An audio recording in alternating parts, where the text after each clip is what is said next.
اگر راستے بند نظر آ رہے ہیں اور قدم تہجد کی طرف جا رہے ہیں تو جان لو تمہارے رب نے تمہیں تہجد کے لیے چن لیا ہے۔ تہجد میں کیا گیا ہر سجدہ تمہاری دعاؤں کی قبولیت کا ذریعہ بن جائے گا۔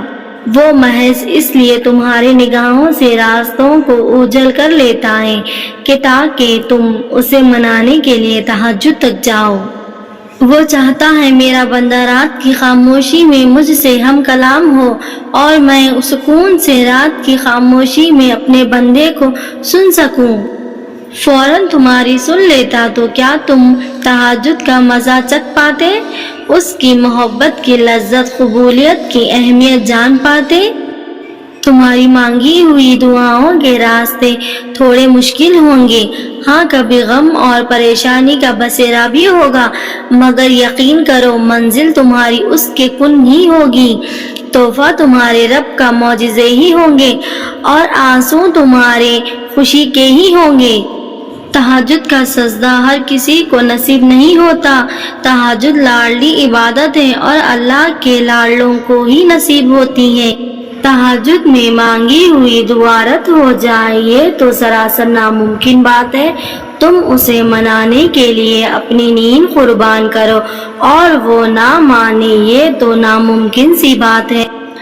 تہجد کی نماز اللہ نے بنائی ہی قبولیت کے لیے ہے۔ اگر تو کوئی دعا تمہیں تہجد تک لے گئی ہے تو جان لو تمہاری دعاؤں کی قبولیت ہو چکی ہے۔ تمہیں بس قبولیت پر یقین رکھنا ہے، پھر اللہ کب اور کیسے تمہاری دعاؤں کو قبول کرتا ہے تم دیکھتے رہ جاؤ گے۔ جو دعا تم تہجد میں مانگ رہے ہو نا، حقیقت میں تو وہ دعا کب کی قبول ہو چکی ہے۔ وہ دیر اس لیے کر رہا ہے تاکہ تمہارا اس سے دعا کا رشتہ برقرار رکھ سکے۔ تہجد کی نماز معجزوں کا ذریعہ ہے۔ جب تمہارے سارے راستے بند نظر آتے ہیں نا، تب بھی وہ ایک راستہ کھلا رکھتا ہے، وہ ہے تہجد کا راستہ۔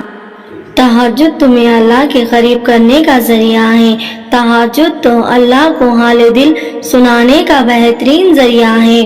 جس کو لگ جائے ایک بار تہجد کی لگن، پھر اسے اپنے رب سے ملاقات کی لگن لگ جاتی ہے۔ دعائیں ناممکن چیزوں کے لیے ہی تو ہوتی ہیں جو تمہارے مقدر نے تم سے دور کر دیا ہے، جن کے لیے مانگنے کی امید تم کب کی چھوڑ چکے ہو۔ کیا پتہ تمہاری دعائیں ہی اسے تم تک لے آئیں، اور ایسا بالکل ممکن ہے۔ اور جب اللہ کی مدد تمہارے لیے آئے گی تب تمہارے آنسو، تمہارا تڑپنا ایسے خوشیوں میں بدلتا نظر آئے گا کہ تم حیران رہ جاؤ گے۔ ممکن ناممکن تو تمہاری اپنی سوچ ہوتی ہے، اور شکوے کرتے ہیں ہم اللہ سے کہ دعائیں قبول نہیں ہوتی۔ پتہ بھی ہے دعا تو وہ ہے جو اس چیز کو بھی تمہارے پاس لے آتی ہے جس کا ملنا مشکل لگتا ہے۔ دعا کے ذریعے اللہ کو منانا تمہارا کام ہے۔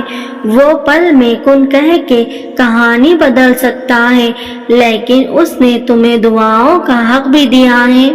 جب تمہارے پاس کچھ بھی کہنے کے لیے نہ ہو، آنکھیں آنسوؤں سے بھری ہو، آس پاس کوئی بھی نہ ہو، تب ایسا محسوس ہوتا ہے جیسے اللہ نے اپنی آغوش میں لے لیا ہو۔ ایسی کیفیت میں اللہ اپنے بندوں کو کبھی اکیلا نہیں چھوڑتا۔ تب ایک سجدہ بس اور انسان اللہ کے بے حد قریب ہو جاتا ہے۔ تہجد کے سجدے بڑے انمول ہوتے ہیں، ان میں سب کچھ نواز لینے کی طاقت ہوتی ہے، تبھی تو یہ عبادت سب کو نصیب نہیں ہوتی۔ اللہ کے بہت خاص بندوں کو اس وقت عبادت کا، اللہ سے بات کرنے کا موقع ملتا ہے جب اللہ صرف ان کی آواز سننے پہلے آسمان پر آتا ہے۔ ہے کوئی مانگنے والا جو میں اسے نواز سکوں؟ ہے کوئی مجھے پکارنے والا جو میں اس کی پکار کا جواب دے سکوں؟ ایسا اللہ نے اس لیے کہا ہے تم سے، تم تہجد کی اہمیت کو جان سکو۔ عموماً تو نماز کے ذریعے اللہ تک جاتے ہو، لیکن تہجد کی نماز وہ واحد نماز ہے جب اللہ خود تم سے ملنے کے لیے آتا ہے۔ تو سوچو، اللہ نے بے وجہ تھوڑی نہ تمہیں ملاقات کے لیے چنا ہوگا۔ کوئی بات ہے تم میں ایسی جو صرف وہ تمہاری پکار سننے کے لیے پہلے آسمان پر آتا